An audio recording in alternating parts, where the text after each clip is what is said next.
Terima kasih masih di Sapa Indonesia Pagi bersama saya Maria Sarung dan sejumlah narasumber saya.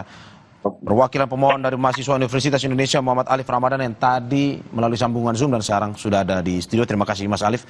Dan juga Hakim Mahkamah Konstitusi 2003-2008 Mauro Arsiaan dan anggota Komisi 1 DPR RI fraksi PKB Oleh Soleh. Saya ke Mas Alif lagi.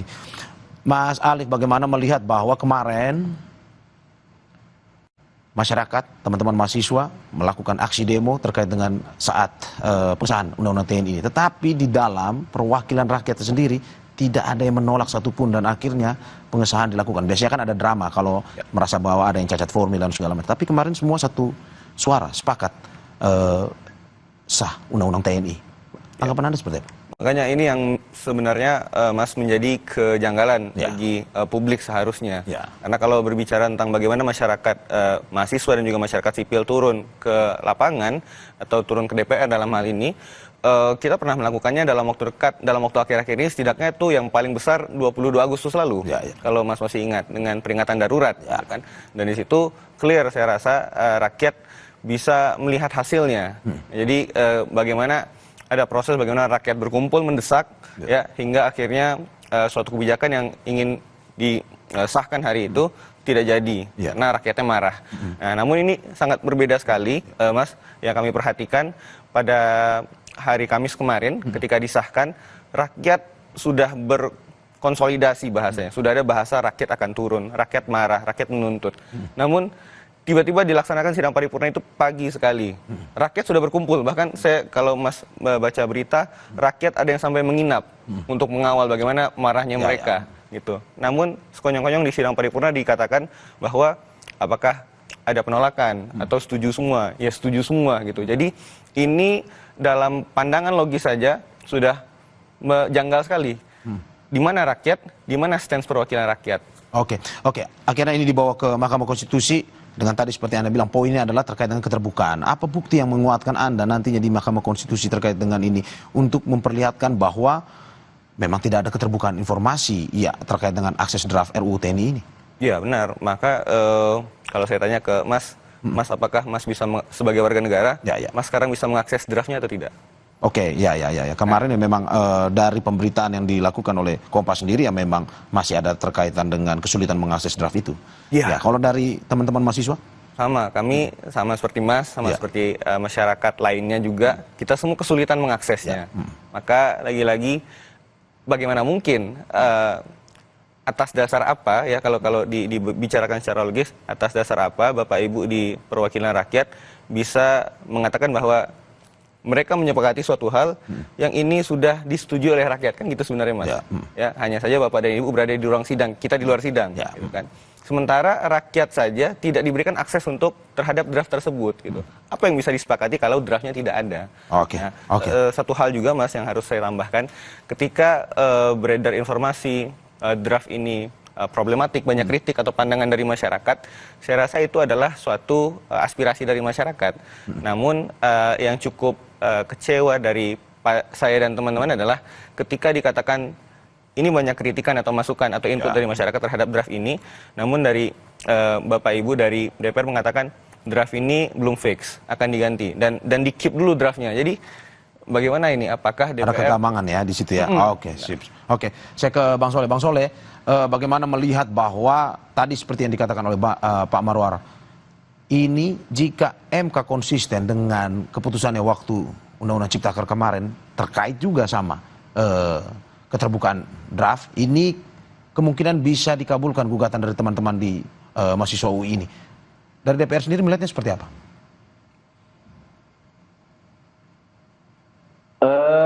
Pada dasarnya kami sependapat bahwa negara kita adalah negara demokratis. Dan ruang pengujian ini adalah terbuka bagi seluruh elemen bangsa. Dan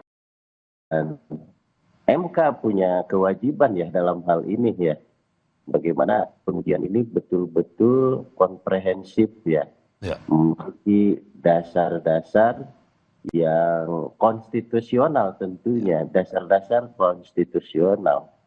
dalil-dalil yang disampaikan oleh para pemohon tentu ini akan diuji oleh para hakim konstitusi.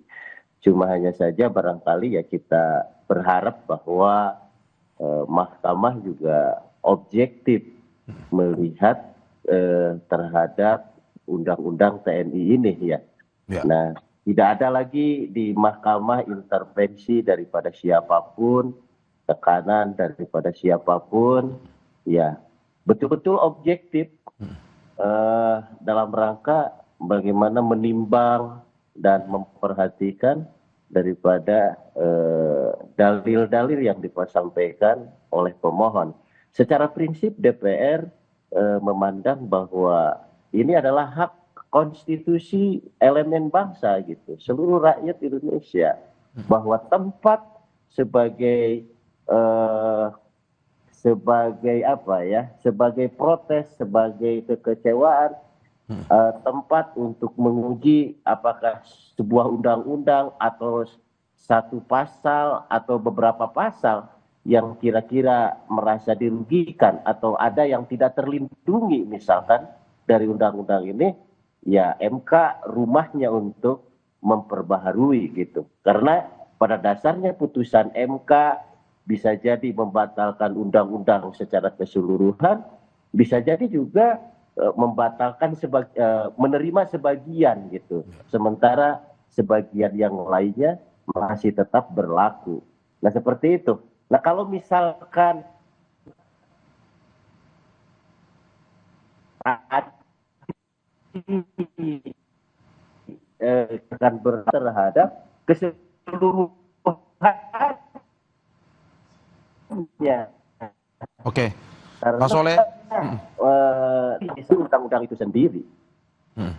Sepertinya ada gangguan komunikasi, Bang Soleh, gangguan sinyal. Saya mohon bisa diulangi sedikit, Bang Soleh, terkait dengan tanggapan Anda.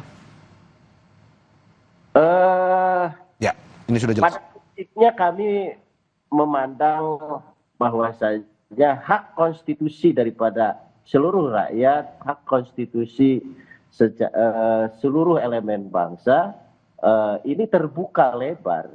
Bahwasanya dikira ada sekelompok orang, ada sekelompok elemen bangsa yang tidak puas atau merasa ketidakadilan atau ada merasa ancaman bagi sebagian masyarakat terhadap diberlakukannya sebuah undang-undang, ya rumah MK sebagai tempat untuk bagaimana ketidakpuasan, ketidaksetujuan, kekhawatiran dan yang lain-lain ini MK ya sebagai tempat pengujinya.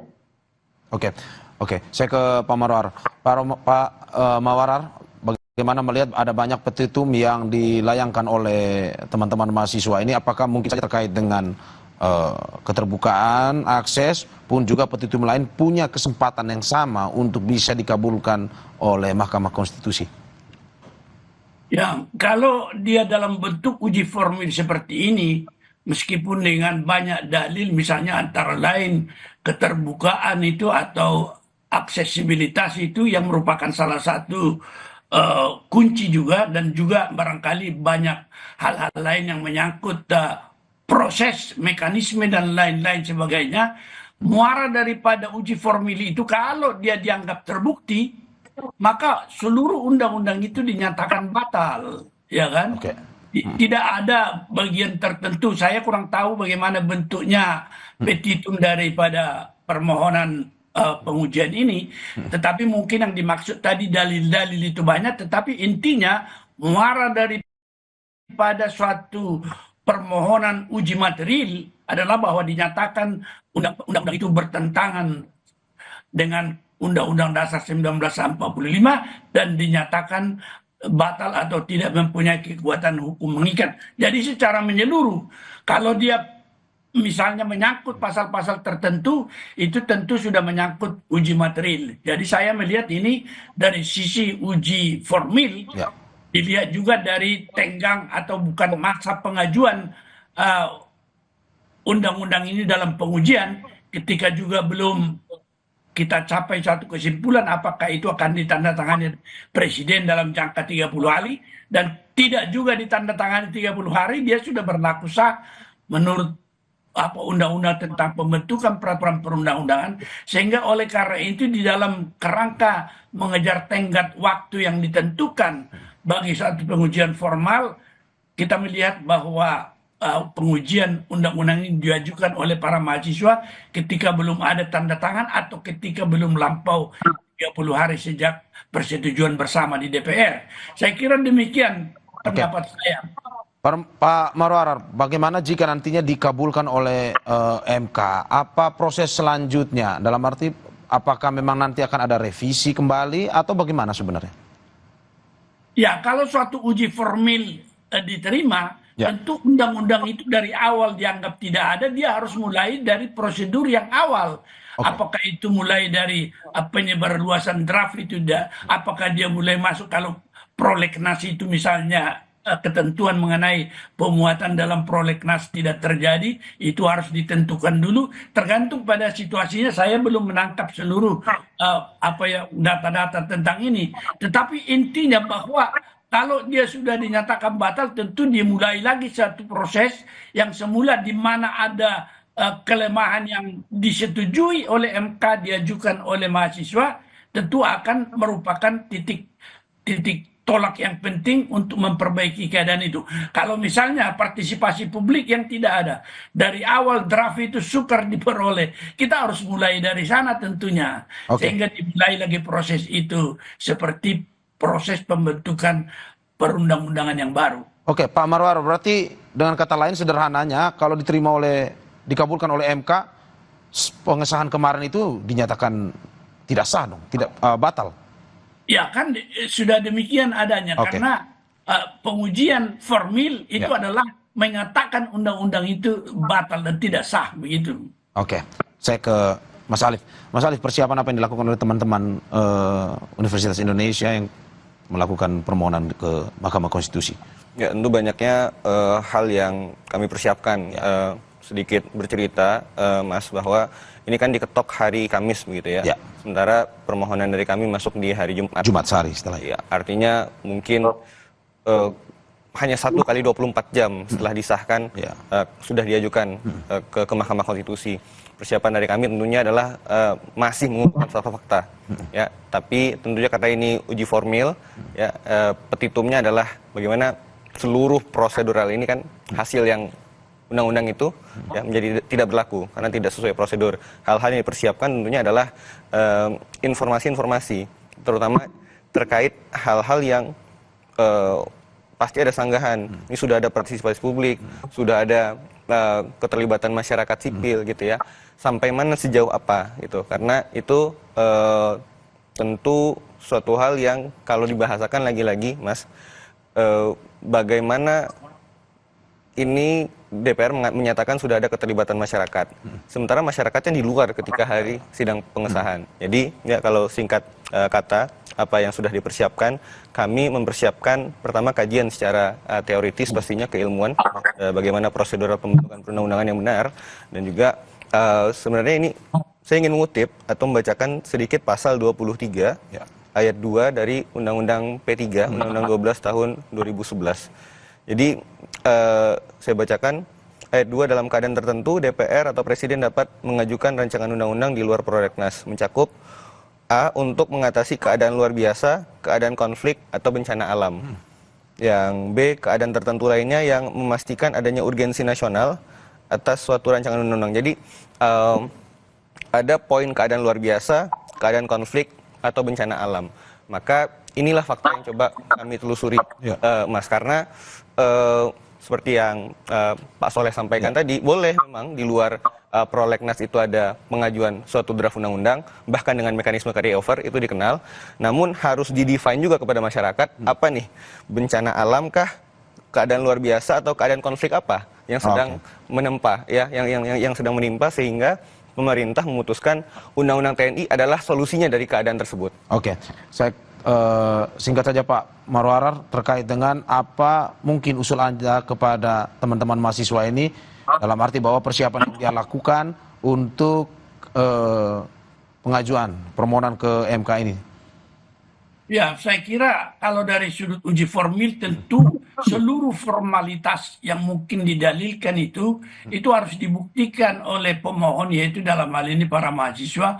Oleh karena itu saya kira harus kerja keras menghimpun data-data.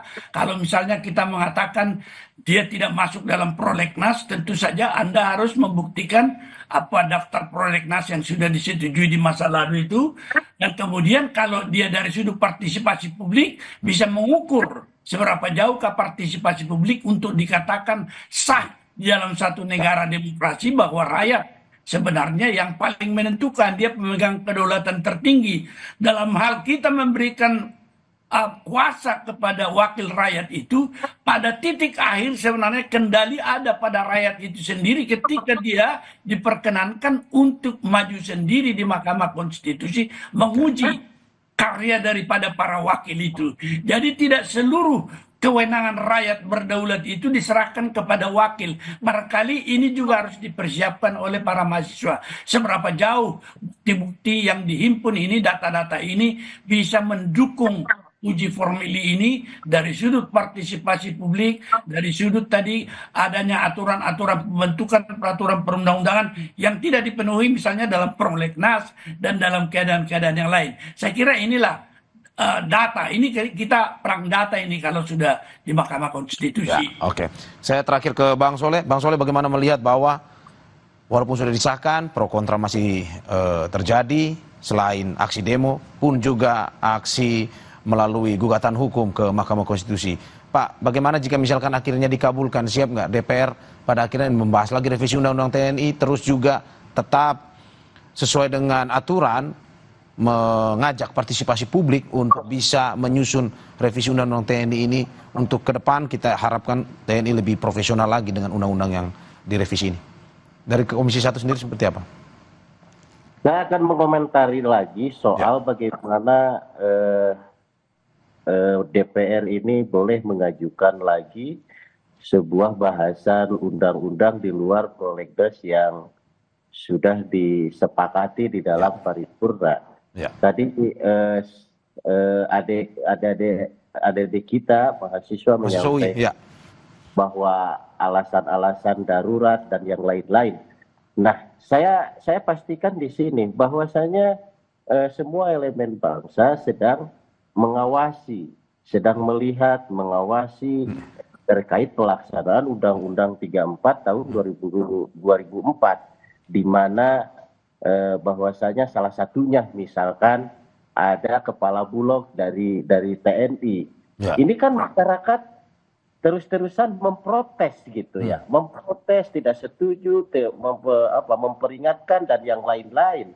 Nah, ini kan bahagian daripada dinamika publik yang sangat semakin hari semakin meruncing. Nah, ini kan perlu kepastian, Pak. Justru lahirnya revisi undang-undang ini adalah untuk memutus debatable ataupun konflik opini ataupun konflik kepentingan. Bahwasanya dengan lahirnya revisi undang-undang ini untuk supaya tidak ada lagi konflik-konflik lain gitu. Ini sudah mempertegas bahwasanya Dewi Fungsi ABRI tidak diberikan celah, TNI tidak boleh lagi berbisnis, TNI juga tidak boleh ikut dalam politik praktis. Nah ini yang amanat masyarakat, amanat daripada reformasi yang di DPR kami jaga seperti itu. Nah, maka oleh sebab itu kami juga sudah menyarankan kepada pemerintah, terutama dalam hal ini adalah TNI, setelah kemarin kita sahkan undang-undang ini, maka tidak ada boleh lagi satu orang pun TNI aktif yang ditempatkan di kementerian atau lembaga publik. Kalaupun mau dipaksakan, itu dia harus tidak aktif. Pengecualiannya adalah 15 lembaga kementerian yang berhubungan dengan politik, hukum, dan keamanan negara Indonesia. Hanya itu saja. Dan Oke, tahu yang supremasi sipil tetap diutamakan ya Pak ya. Saya ke itu. Oke, saya ke Mas Alif. Mas Alif, singkat saja terakhir, bagaimana melihat bahwa ini masih berlanjut, harapannya teman-teman mahasiswa seperti apa, dan bagaimana seharusnya revisi Undang-Undang TNI ini, poin-poin seperti apa yang paling penting sebenarnya untuk dimasukkan untuk mendukung profesionalitasme TNI? Ya, yang pertama adalah kalau dari saya sampaikan tadi, harus didefine dulu keadaan luar biasa, keadaan konflik atau bencana alam. Ya. Itu tidak terjawab saya rasa tadi. Ya. Tidak ada suatu bentuk informasi yang terbuka dari DPR, ada kondisi yang... Kemudian terkait poin-poinnya, kalau kita melihat secara objektif, ini berarti sudah ke material sedikit ya Mas ya. Memang ada beberapa poin yang bagus, sementara seperti pembatasan, ya, tadi dikatakan Pak Soleh. Namun itu kan hanya satu pasal kalau dibahasakan. Sementara undang-undang itu banyak rangkaian pasal.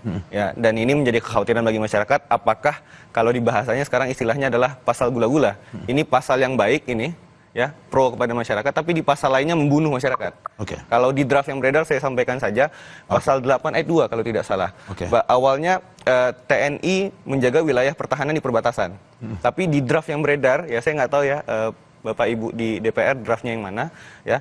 Itu TNI bisa menjaga seluruh wilayah darat. Jadi studio ini Mas bisa dijaga. Nah, dan itu yang masih menjadi pertanyaan terus teman-teman mahasiswa ya. Terima kasih Bapak-bapak atas apa yang disampaikan pada pagi hari ini. Semoga apa yang disampaikan bisa memberikan masukan juga, dan juga kita masih menunggu terus hasil dari gugatan teman-teman mahasiswa terkait dengan Undang-Undang TNI di Mahkamah Konstitusi. Terima kasih Bapak-bapak, sehat-sehat selalu. Terima kasih. Ya. Saudara, jangan kemana-mana karena Sapa Indonesia Pagi akan segera kembali dengan informasi lainnya. Salah satunya arus mudik lebaran pagi ini, suasana Pelabuhan Merak, Banten ramai lancar. Bagaimana pantauan terkininya? Jangan lewatkan usai jeda.